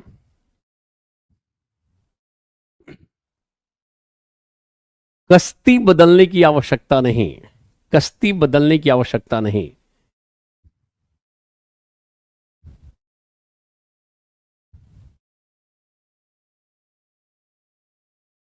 दिशा को बदलिए किनारे बदल जाएंगे। नजर को बदलिए नजारे बदल जाएंगे, सोच को बदलिए सितारे बदल जाएंगे। कश्ती बदलने की आवश्यकता नहीं, दिशा को बदलिए किनारे बदल जाएंगे। अच्छी प्रभावपूर्ण ये पंक्तियां हैं। क्लियर? बोलो।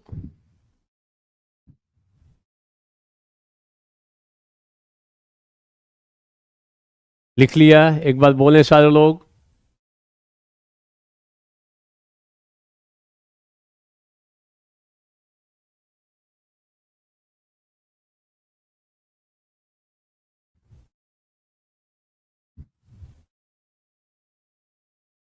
ये लाइन भी उसमें होगा, बट एक बार लिख लो एक जगह पे।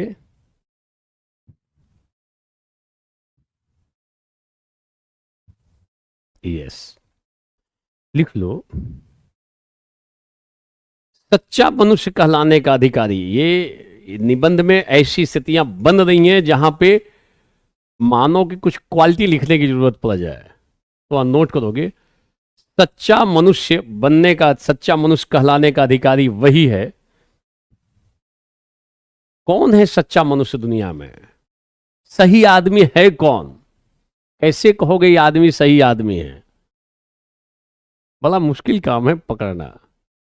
आदमी सही मिल जाए ये बड़ा कठिन काम है, बहुत यत्न करना पड़ेगा एक अच्छे आदमी की तलाश करने के लिए। और जो अच्छा है सदैव अच्छा बना रहे, ये तो और कठिन काम है।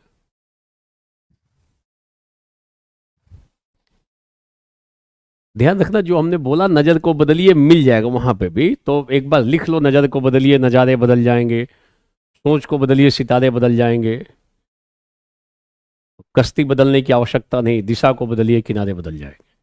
अभी जो मैं बोल रहा हूं सच्चा मनुष्य, तो सच्चा मनुष्य कहलाने का अधिकारी वही है, नोट करोगे, जिसके पास धन है तो निर्धनों की सहायता करे,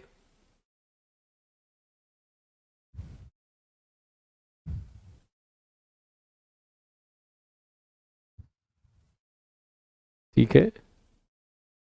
इसमें इसमें एक दो 10वीं पास भी आ गए, इमोशनल टाइप के हैं। कल इसी 10वीं पास को उसकी मम्मी बुलाई थी कि बेटा खाना खा लो। 10वीं पास में तब तक बना रहता है, ममत्व जागृत रहता है, बाद में धीरे धीरे थोड़ा कठिनाई होती है। मत माता का ममत्व तो हमेशा बना रहता है, ये ध्यान रखना, नोट करोगे। यदि धन है तो निर्धनों की सहायता करी, ये सच्चा आदमी वो है। ऐसा नहीं कि धन है और सब अपने लिए रखे हुए। कई लोगों के पास बहुत धन था, दिन रात एक करके घर के लिए परिवार के लिए इकट्ठा कर रखा था, अनाप शनाप तरीके से कोविड में निकल गए। कहाँ गए पता नहीं चला। घर परिवार वाले तो, कल मैं एक जन के साथ बैठा हुआ था, पुलिस वाले थे, शाम में बातचीत हो रही थी, उन्होंने बताया कि हम लोगों ने अनेक लोगों को शमशान पहुंचाया, उनकी सारी क्रियाविधि संपन्न की कोविड के समय। जिसने अपने घर के लिए बहुत सारा काम किया, आजीवन घर परिवार को देखता रहा, रक्षा करता रहा, अंतिम समय पे कॉल करने पे भी घर का एक मेंबर नहीं आया, देखने तक नहीं आया। ये है कंधा देने की तो बात ही छोड़ दो, ये दशा रही है कोविड के समय। मानवता करुण क्रंदन कर रही थी, सारे रिलेशन की धज्जियां उड़ रही थी। कई जगहों पे लोगों ने अपनी जान की बाजी लगाकर अपने जो नजदीकी थे उनके हित के लिए काम किया। ऐसे भी खूब उदाहरण हैं, बहुत सारे उदाहरण हैं। पुलिस का मानवीय चेहरा भी उभरा, खाना भी खिलाना और दाह संस्कार भी कराना। खाना खिलाना और दाह संस्कार कराना पुलिस की ड्यूटी नहीं है, मगर उस समय मानवीय चेहरा उभरा, तो सारे संबंधों पे एक अलग तरीके का सवाल उत्पन्न होना शुरू हो गया कि घर का एक मेंबर पूछने तक नहीं आया, अंतिम क्षण में देखने तक नहीं आया। इस टाइप का डर, इस टाइप का भय, मौत का भय इस दशा में था, ठीक है। तो चीजें आपको समझ में आनी चाहिए। धन है तो निर्धनों की सहायता करो, कुछ उसका अंश जाने दो। ये कि सारा धन हम अपने जो माया मोह, पुत्र मोह, पुत्री मोह में रहते हैं, उनकी कठिनाई होती है। कई बार ध्यान रखना, पहले इसको सुन लो फिर उसको हम सुनाएंगे। धन है तो निर्धनों की सहायता करे, वो अच्छा आदमी कहलाएगा। यदि शक्ति है तो निर्बलों और अबलाओं की रक्षा करे। अगर आपके पास ताकत है, कोई किसी कमजोर को दबा रहे तो रक्षा करो, अगर ताकत रखते हो तो। कई लोगों के पास ताकत नहीं है तो नहीं रक्षा कर सकते हैं। यदि धन है तो गरीबों की मदद करो। लिख लेना लाइन को, बड़े ये सुंदर पंक्तियां हैं, प्रभावपूर्ण पंक्तियां हैं। धन है वो सच्चा आदमी कहलाएगा। यदि शक्ति है तो निर्बलों एवं अबलाओं की रक्षा करे, और यदि विद्या है तो दूसरों को अज्ञानता के अंधकार से निकालकर प्रकाशवान करे। अगर वास्तव में विद्या अर्जित किए हो तो दायित्व तो बनता है कि दूसरों को अंधकार से निकालो, अज्ञानता के अंधकार से निकालकर उन्हें प्रकाशवान करे, उन्हें रास्ता दिखाए। तो अगर धन है तो दूसरों की सहायता हो, कुछ उसका अंश तो जरूर रहे। ग्रंथों में भी कहा गया, दशांश की कल्पना है। शक्ति है तो देखो, शक्ति है, कई लोग धन है तो उसका और दुरुपयोग करते हैं, खरीद बिक्री पे लग जाते हैं और धन का घमंड, अहंकार इस स्तर पे रहता है, किसी की बेइज्जती कर डालते हैं। गरीब आएगा तो उसको ऐसा कर देंगे, वो उसके अंदर हीनता का भाव पैदा हो जाता है, उसको आदमी नहीं मानते हैं, इतना धन का घमंड हो जाता है, एक झटके में निपटते हैं, पूछता नहीं है घर वाला है। बहुत सारे ऐसे एग्जाम्पल मिल जाएंगे आपको। और अगर शक्ति है तो कई लोगों के पास शक्ति है, ताकत है, इसका दुरुपयोग करते हैं, शोषण करते हैं, अत्याचार करते हैं दूसरों पर। शक्ति है तो दूसरों की मदद, रक्षा करो, गरीबों की रक्षा करो, अबलाओं की रक्षा करो, वो सच्चा आदमी कहलाएगा। अब विद्या है तो अहंकार मत बनो, विद्या है तो दूसरों को अज्ञानता के अंधकार से बाहर निकालो, तो हम कहेंगे सच्चा आदमी है। ठीक है, बोलो, इज इट क्लियर? बोलो, इज इट क्लियर? तो सच्चे आदमी को आप ऐसे लिख सकते हो, वही सच्चा मनुष्य कहलाने का अधिकारी है। धन, शक्ति, विद्या, तीनों का अलग तरीके से सदुपयोग करें। Is it clear?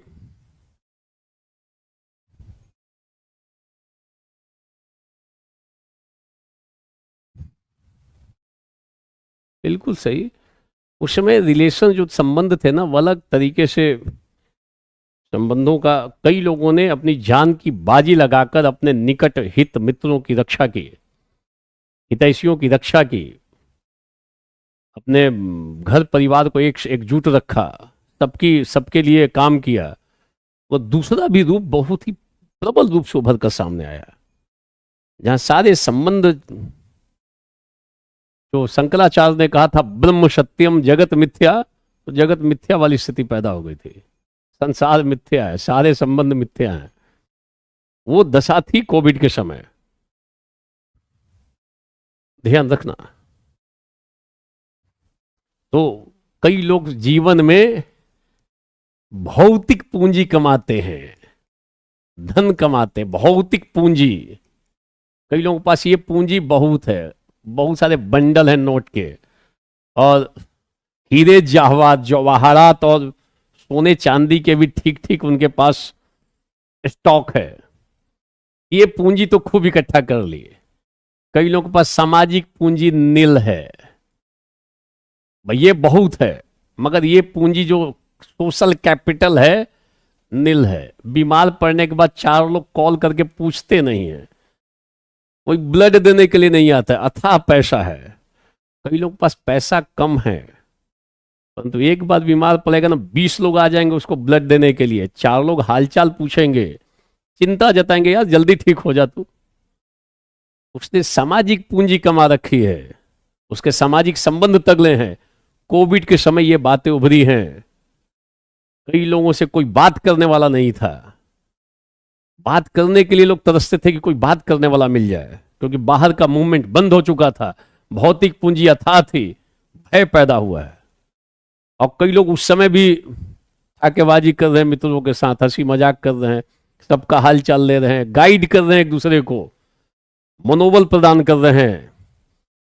Social capital strong था। तो ये इसके साथ ये कमाओ, मगर इसके साथ ये भी कमाओ, केवल पूंजी मत कमाओ, सामाजिक पूंजी को कमा लो। तो ये ज्यादा आपके जीवन में खुशी लाएगा, संबंधों में मधुरता लाएगा। Is it clear? तो एक और मैं हिंट दे देता हूं, जो सारे लोग परिपक्व हो चुकी, आईएएस की क्लास ले रहा हूं मैं, उसमें कुछ ठीक है, कुछ वो बच्चे वाली प्रवृत्ति, जो अभी बचपना है वो लोग भी हैं, अच्छी बात है, जोश रहना चाहिए। बट बहुत सारे लोग इसमें ऐसे हैं जो ग्रेजुएशन ऑलरेडी कर चुके हैं, सबको लाभ मिलेगा, बट चीजों को ध्यान से सुनो और उसको आत्मसात भी करो जीवन में। ध्यान रखना, जीवन में ये जो कोविड आया तो उस समय ये आया भी, जीवन में जो 3 पक्ष बनते हैं पूरे पूरे जीवन में। एक जो दौर जो आप सारे लोग गुजर रहे हो, आप में से अधिकांश लोग गुजर रहे हो, कि आपके पास समय बहुत है, ऊर्जा बहुत है, energy you have all, a lot of energy you all have, परंतु पैसे का, धन की कमी है। सब लोग डिपेंडेंट हो, आप में से ज्यादातर लोग डिपेंडेंट हो, कोई धन का स्रोत नहीं है, अपना कोई स्रोत नहीं है, धन की कमी है, ये थोड़ा कम है। बट समय खूब है आपके पास, ऊर्जा भी खूब है। इस समय यदि अपनी ऊर्जा को ठीक से उपयोग कर लोगे, समय को बर्बाद नहीं कर रहे हो, और जो आपका एनर्जी है वो ठीक से यूज हो रहा हो खूब अच्छे से, तो फिर आप तो क्रैक कर दोगे कोई भी एग्जाम। जैसे ही आप कोई बिजनेस शुरू कर लोगे या आईएएस बन जाओगे ना, या अधिकारी बन गए, आईएएस भी कह सकते हो, अधिकारी बन गए, तो आपके पास ऊर्जा तो रहेगी क्योंकि अभी आप यंग हो, और आपके पास धन भी, मतलब सरकार इतना धन दे देती है कि आप आराम से अपना जीवन यापन कर सको। और कई लोग के जीवन में धन की वर्षा होने लगती है। कई लोग जो सरकार देती है उससे संतुष्ट नहीं रहते, उससे ज्यादा वो अन्य तरीकों से इकट्ठा करते हैं। झारखंड में अभी पीछे कुछ अधिकारियों के साथ ऐसा हुआ था, पता चला कि बोरी में नोट निकल रहे हैं, मतलब नोट गिनने के लिए मशीन लाई जा रही है, फिर मशीन भी गड़बड़ हो जाती है, फिर दर्जन के हिसाब से मशीन मंगाई जाती है कि नोट गिनो। आदमी गिन नहीं सकता है, गिनने में महीनों लग जाएंगे, वर्षों लग सकते हैं, तो नोट गिनने के लिए मशीन का सहारा लेना पड़ता है। ऊर्जा भी बहुत रहती है, समय कम रहता है लोगों के पास, समय घट जाता है। एक दौर आप सबके जीवन में आएगा, मतलब अपने निकट लोगों से मिलने का समय नहीं रहेगा, मित्रों से नहीं मिल सकते हो, घर परिवार के साथ बैठने का फुर्सत नहीं है। तो कई लोग इस फेज से गुजर रहे, कई बिजनेसमैन, समय नहीं है, दिन भर कमाए कमाए कमाए, ऊर्जा बहुत है, ताकत का इस्तेमाल कहाँ कर रहे हैं धन कमाने में, सुबह से शाम तक धन ही कमा रहे हैं।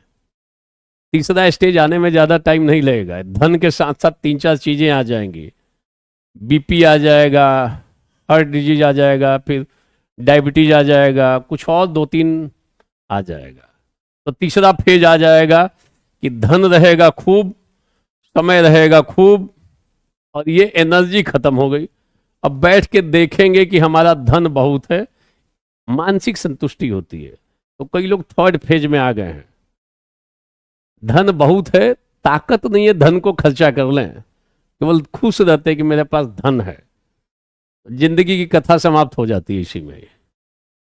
तो समय से सतर्क हो जाओ। आप सारे लोग जिस फेज से गुजर रहे हो, अपनी ऊर्जा का ठीक से इस्तेमाल करो, समय का सदुपयोग करो। दुरुपयोग करोगे, समय किसी की परवाह नहीं करता है। अभी आप सबका मुख्य उद्देश्य होना चाहिए समय बर्बाद ना जाए, और जो ताकत है ना, एनर्जी, उसका डायरेक्शन ठीक रहे। बस हो गई, इसी में तो क्रैक कर दोगे एग्जाम को। असंभव थोड़ी ही है। मैंने कहा ना, सिंपल बीए पास आईएएस बनते हैं, बने हुए कितने लोग बने हुए हैं, तो आप भी बन सकते हो। असंभव थोड़ी है। मेहनत चाहिए, गाइडेंस ठीक चाहिए, व्यस्त की चीजों से थोड़ा अलग भी रहना पड़ेगा। नोट कर लिया? नोट कर लोगे। दुखी व्यक्तियों की आवाज से, दुखी व्यक्तियों की आवाज से, अगर कोई दुखी व्यक्ति आवाज दे रहा है, दुखी व्यक्तियों की आवाज से, अशक्त, अशक्त का मतलब कमजोर और असहाय की, कमजोर और असहाय की याचनापूर्ण दृष्टि से। कई बार कमजोर लोग आपसे बड़ा अपेक्षा पाले रहते हैं, कुछ ये कर देते तो मेरा जीवन बन जाता। कमजोर एवं असहाय की याचनापूर्ण दृष्टि से, जिसका हृदय दुखी न हो, वो मानव कहलाने का अधिकारी नहीं है।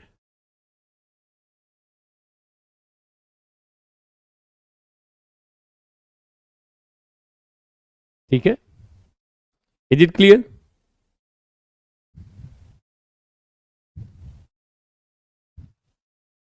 इन सब चीजों को लेके दिखा सकते हो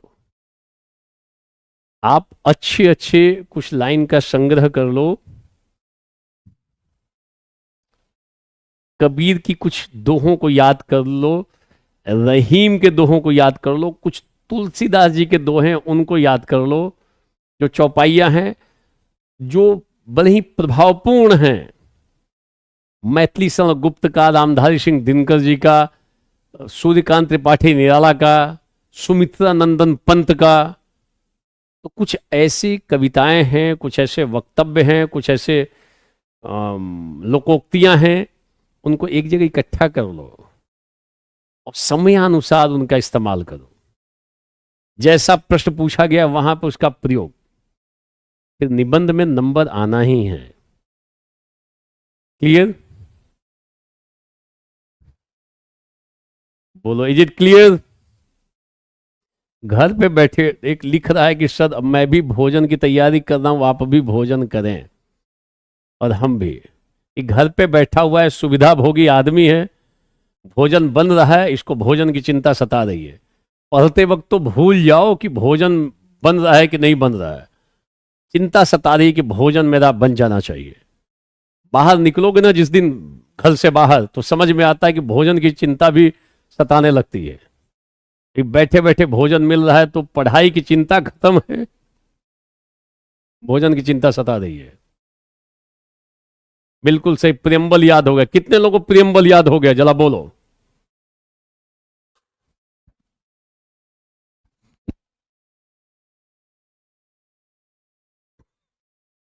लिख के बताओ कितने लोगों ने।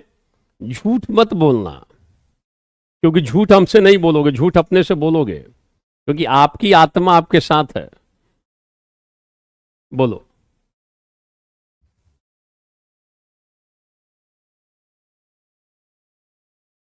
कितने लोगों ने प्रियम्बल याद कर लिया? प्रस्तावना, भारतीय संविधान की प्रस्तावना याद कर लिया मेरे कहने के बाद? एक, ठीक है। और बोलते जाओ, बोलते जाओ, कई लोग आ रहे हैं, बोल रहे हैं। पूरी प्रस्तावना याद कर लो, इंपॉर्टेंट वर्ड नहीं, पूरी प्रस्तावना को एज इट इज याद कर लो, फिर अपने आप उसमें से सब छांट के निकाल लोगे। कई लोगों ने याद कर रखा है। अच्छा, खान सर ने पूरा याद करा दिया था, वेरी गुड।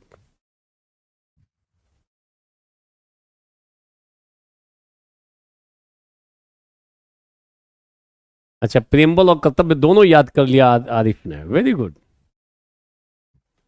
अब ये लिख रहे हैं कि कोशिश की याद नहीं हुआ। कोशिश ठीक से नहीं किए हो तुम।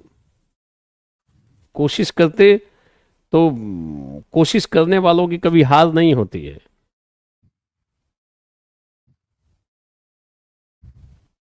ठीक है। एक नीचे लिख रहे हैं कि मैंने दोनों याद कर लिया, 7 पाप भी याद कर लिया, वेरी गुड। थोड़ा इस टाइप से करो, असंभव काम थोड़ी है। कई लोग लिख रहे हैं कि मुझे याद हो गया, और एक ने लिखा कि मैंने कोशिश की, याद नहीं हुआ। कोशिश तुम्हारा, कोशिश करते वक्त मोबाइल पे कॉल आ गया होगा किसी का, फिर भटक के चले गए होगे मोबाइल में। कोशिश करोगे याद नहीं होगा, ऐसा थोड़ी या संभव काम थोड़ी है। आधा घंटा ठीक से बैठ जाओगे मोबाइल ऑफ करके तो याद हो जाएगा, संभव काम है। मैं 8वें के बच्चे से याद करा के दिखा दूंगा। कितना लिख रहा है इसको, भले गर्व के साथ लिख रहा है, मैंने कोशिश की, याद नहीं हुआ।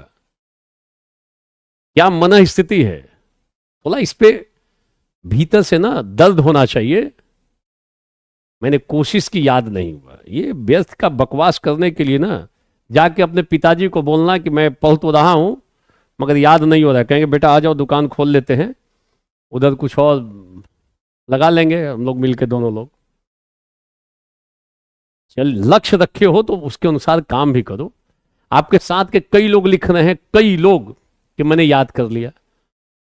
और इतना ही नहीं, प्रस्तावना कर्तव्य भी याद कर लिया। कुछ लोग बोल रहे हमने 7 सामाजिक पाप भी याद कर लिया। अच्छी बात है, क्योंकि जैसे ही अब निबंध, अब सोमवार से जब हम क्लास लेंगे तो निबंध लाएंगे और उसमें भूमिका लिखेंगे। मैं चर्चा करूंगा, पहले भूमिका में ये पॉइंट लिखो, फिर आप सब लोग लिखोगे।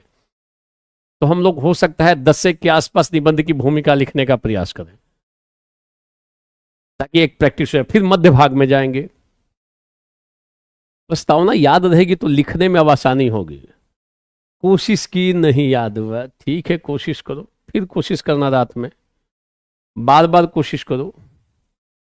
ध्यान देना, मैंने कई ऐसे लोगों को देखा है जो बचपन से ही पढ़ने लिखने में तेज होते हैं, कोई चीज पढ़ेगा तुरंत याद कर लेगा।